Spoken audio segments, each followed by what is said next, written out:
Hi అండి, అందరికీ నమస్కారం. ఎలా ఉన్నారండి? అందరూ బాగున్నారు కదా? ఈరోజు మన ఛానల్లో బియ్యంతో 15 రోజుల వరకు నిల్వ ఉండేలాగా ఒక మంచి స్నాక్ రెసిపీ చేయబోతున్నానండి.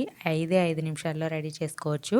ఇంట్లో ఏమీ లేనప్పుడు అన్నీ ఇంట్లో ఉన్న వాటితోనే తక్కువ ఇంగ్రీడియంట్స్తో ఇలా ట్రై చేయండి. మీ పిల్లలు బాగా ఇష్టంగా తింటారు. ఇప్పుడు తయారీ విధానం ఎలాగో చూసేద్దాం.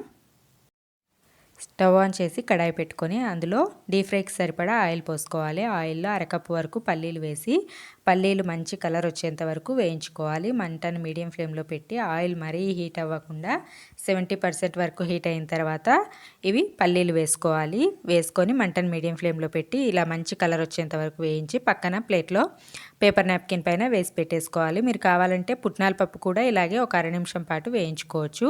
అలాగే ఒక అరకప్పు కరివేపాకు తీసుకున్నాను. కరివేపాకు కూడా ఇలా క్రిస్పీగా వచ్చిన తర్వాత దీన్ని కూడా తీసి పల్లీలతో పాటు పేపర్ నాప్కిన్ పైన వేసేయాలి. ఇప్పుడు శుభ్రంగా పొడిగుడ్డతో తుడిచిపెట్టుకున్న ఒక కప్పు బియ్యం వేసుకున్నాను. ఇవి రేషన్ బియ్యం కాదండి, మామూలుగా మనం రైస్ వండుకునే బియ్యమే తీసుకున్నాను. మీరు కావాలంటే రేషన్ బియ్యం కూడా తీసుకోవచ్చు.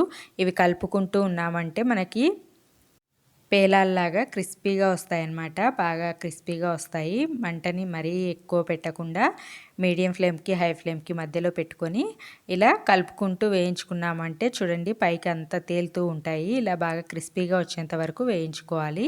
మనకు కొంచెం కలర్ మారుతున్నప్పుడు మనం వీటిని తీసేసుకోవాలి. ఇక్కడ చూస్తే బొరుగుల్లాగా వస్తున్నాయి అన్నమాట.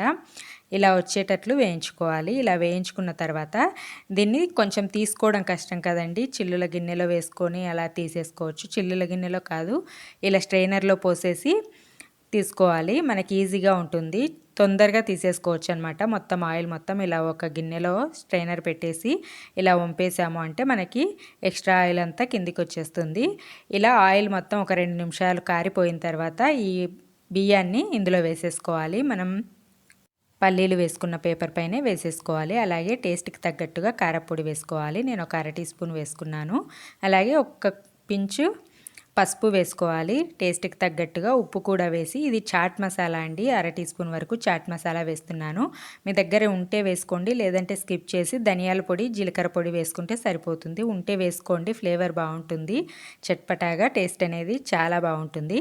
ఇప్పుడు ఈ పేపర్ నాప్కిన్ని తీసేయాలి. తీసేసి మొత్తం అంతా ఒక్కసారి కలిపేసుకున్నాము అంటే మనకి టేస్టీగా 15 రోజుల వరకు నిల్వ ఉండే స్నాక్ రెసిపీ రెడీ అయిపోతుందండి.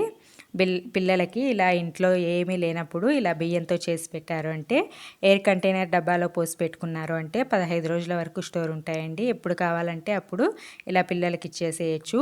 టేస్ట్ చెక్ చేసుకోండి, ఏవైనా ఉప్పు కారాలు అలా తక్కువ ఉంటే వేసి కలిపేసుకోవచ్చు. నాకైతే అన్నీ కరెక్ట్గా సరిపోయాయి. చాలా క్రిస్పీగా చాలా టేస్టీగా ఉన్నాయండి. మా పాపకు కూడా బాగా నచ్చాయి, చాలా బాగుంటాయి. ప్రతి పిల్లలకి నచ్చుతాయి, చాలా టేస్టీగా ఉన్నాయి. తప్పకుండా ట్రై చేయండి.